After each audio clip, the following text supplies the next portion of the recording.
El Señor esté con ustedes. Y con tu espíritu. Lectura del Santo Evangelio según San Mateo. Gloria a ti, Señor. En aquel tiempo, Jesús dijo a los sumos sacerdotes y a los ancianos del pueblo esta parábola. Había una vez un propietario que plantó un viñedo, lo rodeó con una cerca, cavó un lagar en él, construyó una torre para el vigilante y luego la alquiló a unos viñadores y se fue de viaje. Llegado el tiempo de la vendimia, envió a sus criados para pedir su parte de los frutos a los viñadores, pero estos se apoderaron de los criados, golpearon a uno, mataron a otro y a otro más lo apedrearon. Envió de nuevo a otros criados en mayor número que los primeros y los trataron del mismo modo. Por último, les mandó a su propio hijo pensando, a mi hijo lo respetarán. Pero cuando los viñadores lo vieron, se dijeron unos a otros, este es el heredero, vamos a matarlo y nos quedaremos con su herencia. Le echaron mano, lo sacaron del viñedo y lo mataron. Ahora díganme, cuando vuelva el dueño del viñedo, ¿qué hará con esos viñadores? Ellos le respondieron, dará muerte terrible a esos desleales, a esos desalmados, y arrendará el viñedo a otros viñadores, que le entreguen los frutos a su tiempo. Entonces Jesús les dijo, ¿no han leído nunca en la Escritura? La piedra que desecharon los constructores es ahora la piedra angular. Esto es obra del Señor y es un prodigio admirable. Por esta razón les digo que les será quitado a ustedes el reino de Dios y se les dará un pueblo que produzca sus frutos. Al oír estas palabras, los sumos sacerdotes y los fariseos comprendieron que Jesús las decía por ellos y quisieron apedrearlo, pero tuvieron miedo a la multitud, pues era tenido por un profeta. Palabra del Señor. Gloria a ti, Señor Jesús.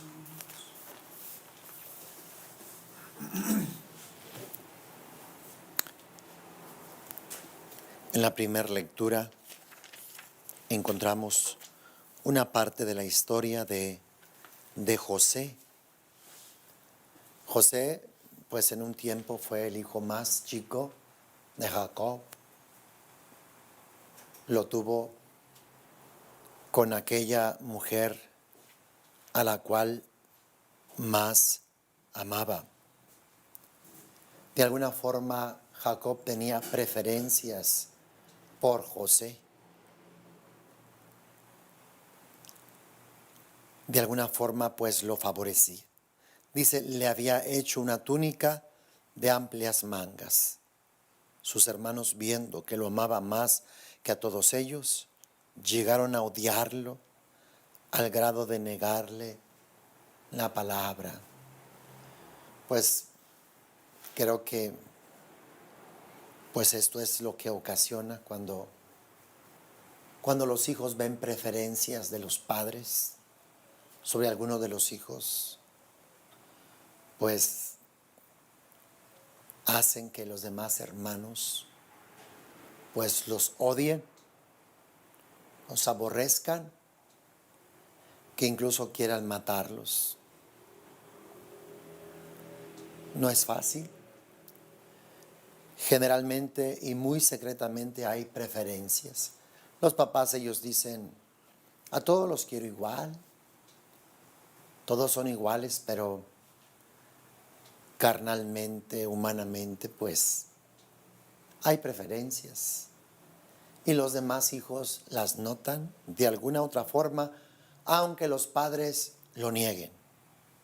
Yo los quiero a todos iguales, todos son iguales, pero en lo profundo el ser carnal, el ser débil, frágil, pues te lleva a inclinarte más por uno, por otro, que por los demás. Y también existen hijos que son rechazados. rechazados por algunas circunstancias, ya sea el papá o la mamá, pues no quiere un hijo. Había una persona que me decía: Padre, yo siento que mi mamá a mí no me ama, a mí no me quiere.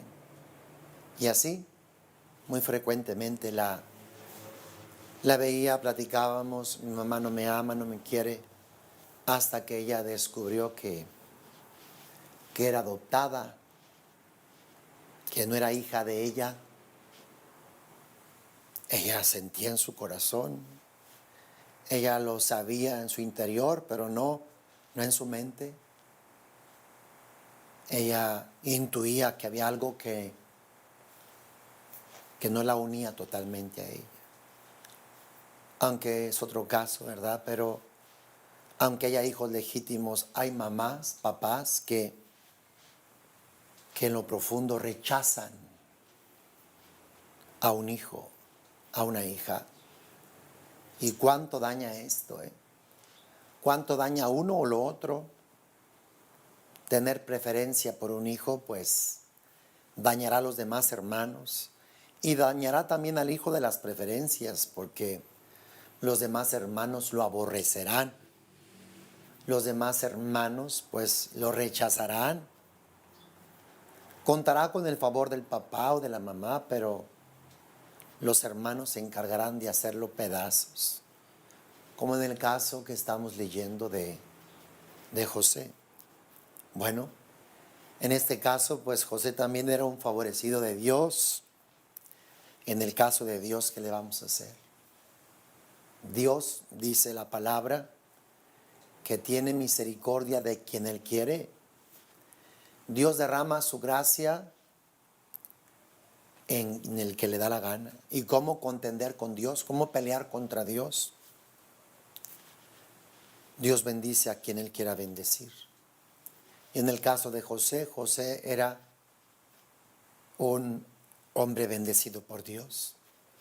Dios lo había elegido para salvar a todo aquel lugar, salvar a la familia de Jacob y toda aquella nación de Egipto, todas aquellas naciones en aquel tiempo conocidas. Dios comenzó a revelar en sueños a José sus propósitos, sus planes, y pues también José cometió la imprudencia, tal vez sí, tal vez no, de hablarlos. En una ocasión me dijo un obispo que hemos de ser prudentes con las gracias que Dios nos da. No hemos de manifestarlas tanto. Eso me decía él. ¿Por qué? Porque acarreamos la envidia, el celo de las demás personas. Jesús, por eso era que él decía, cuando hacía un milagro, no se lo digan a nadie, no se lo cuenten, porque Jesús no quería ganarse pues el rechazo, el celo de los escribas, de los fariseos, de los sumos sacerdotes, pero fue imposible no ganárselo. Jesús desde siempre fue perseguido. Jesús desde siempre pues fue rechazado. Querían matarlo desde los inicios de su ministerio. Pues en cierta ocasión José fue enviado con sus hermanos.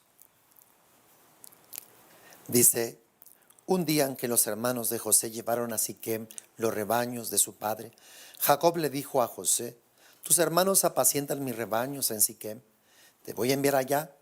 José fue entonces en busca de sus hermanos y los encontró en Dotán. Ellos lo vieron de lejos y antes de que se les acercara, conspiraron contra él para matarlo y se decían unos a otros: ahí viene ese soñador, démosle muerte. Lo arrojaremos en un pozo y diremos que una fiera lo devoró. Vamos a ver de qué le sirven sus sueños. En el caso de José, pues era favorecido de Dios, era bendito de Dios. Y Dios tenía planes para él, planes que Si nos ponemos en sus manos, jamás serán frustrados los planes de Dios. Y José llegó al lugar donde se encontraban sus hermanos. Rubén dice que oyó esto y trató de liberarlo de manos de los hermanos, diciendo: no le quiten la vida, ni derramen su sangre. Mejor arrójenlo en ese pozo que está en el desierto y no se manchen las manos. Eso lo decía para poder salvar a José y devolverlo sano a su padre. ¿Qué fue lo que pasó? Cuando llegó José a donde estaban sus hermanos, estos lo despojaron de su túnica y lo arrojaron a un pozo sin agua. Imagínense lo que es capaz de hacer la envidia, el celo. En el caso de Caín, le llevó a matar a Abel, lo mató por puro celos y envidia, que la ofrenda de Abel fue agradable a Dios y la del no. Y por envidia lo invitó al campo y allí lo mató. Y ahora encontramos a otros envidiosos. Qué terrible es la envidia. Te puede llevar a ser un instrumento del demonio. Ten cuidado con la envidia.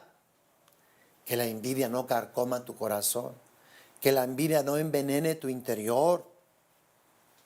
Imagínate todo lo que podríamos hacer si la envidia nos controlara, nos dominara. Los hermanos de José lo despojaron, lo arrojaron a un pozo sin agua y luego se sentaron a comer y levantaron los ojos, vieron a lo lejos una caravana de ismaelitas que venía de Galaad con los camellos cargados de especies, resinas, bálsamo y láudano, y se dirigían a Egipto. Judá dijo entonces a sus hermanos: ¿qué ganamos con matar a nuestro hermano y ocultar su muerte? Vendámoslo a los ismaelitas y no mancharemos nuestras manos. Después de todo es nuestro hermano y de nuestra misma sangre. Y sus hermanos le hicieron caso. Sacaron a José del pozo y se lo vendieron a los mercaderes por 25 monedas de plata, y los mercaderes se lo llevaron a José a Egipto. Imagínate el corazón de José. Era el más chico en ese tiempo. Después vino Benjamín. Imagínate ese hermano. Fue arrebatado de su padre, de su madre, y fue vendido. Qué herida tan grande. Qué herida tan grande causa el odio, la envidia, los celos de los demás. Claro que ahí va el propósito de Dios, pero pudo haber sido de otra manera. Dios no planea cosas y dentro de ellas cosas para herirnos, para dañarnos. Dios tiene muchas maneras de hacerlo. José fue herido profundamente. De seguro que en un primer momento su corazón se llenó de rencor, de resentimiento, y se preguntaba: ¿cómo me hicieron estos mis hermanos? De seguro que lloraba amargamente. Hermano, ¿no habrás hecho tú esto con alguno de tus hermanos? Por envidia, por celo. ¿No habrás traicionado a algún hermano, a alguna hermana?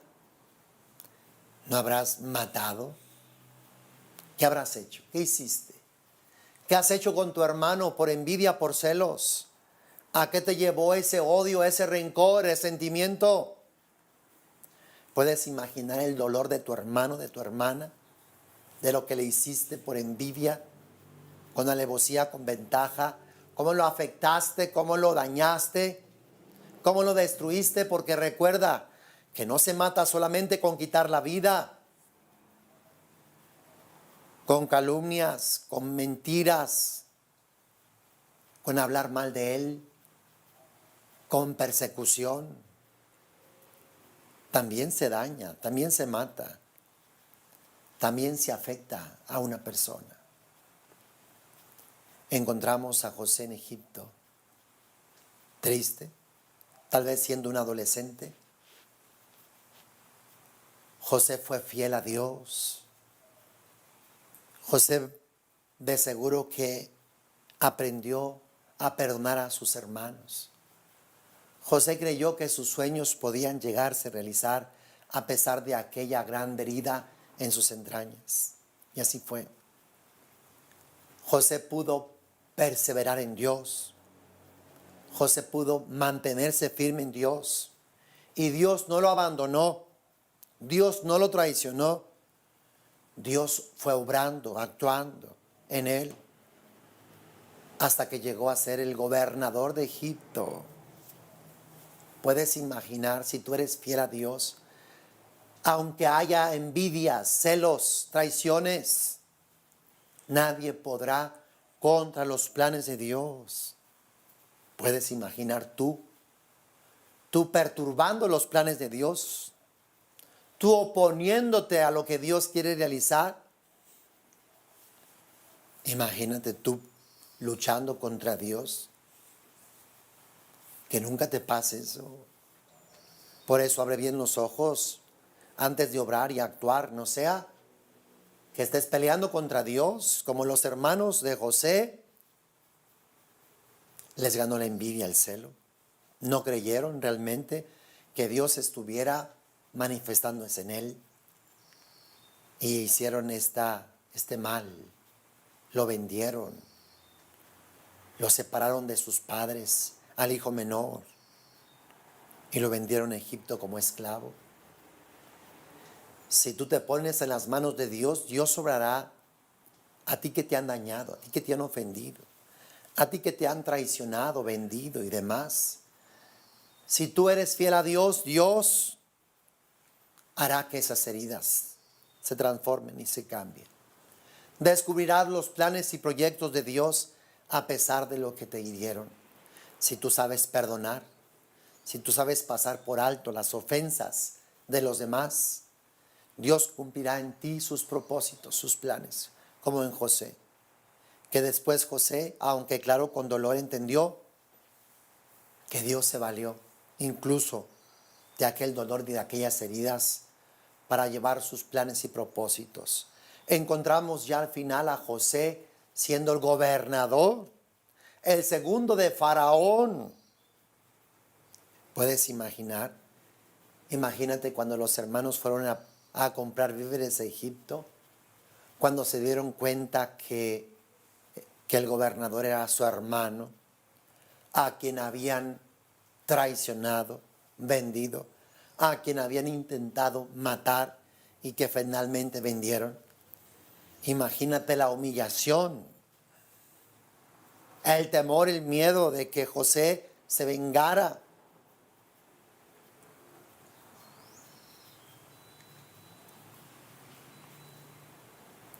Estamos revisando en estos días el Jericó del perdón. Y Dios nos invita a perdonar. El demonio te quiere atrapar con odios, rencores. No te dejes. Perdona de antemano, perdona a quienes te vayan a ofender, a herir. Diles, están perdonados. No me voy a dejar enredar, engañar, envolver. El demonio me quiere llenar de odio, de rencores, de resentimientos, de venganzas. No lo voy a permitir. Voy a bendecir. Voy a correr buscando la voluntad de Dios, buscando a Dios. No me voy a dejar enredar en venganzas, en rencores, en malos deseos. Voy a buscar a Dios, que es lo esencial, lo primordial. Dios se encargará de obrar y de actuar. Hermano, pues sigamos adelante. Es una parte de la historia de José. José supo perdonar a sus hermanos y después supo ayudarlos. Fue un instrumento de Dios para salvar a la gente de toda aquella región y sobre todo a su familia. A su familia. Que Dios te bendiga. Continuamos con nuestra celebración.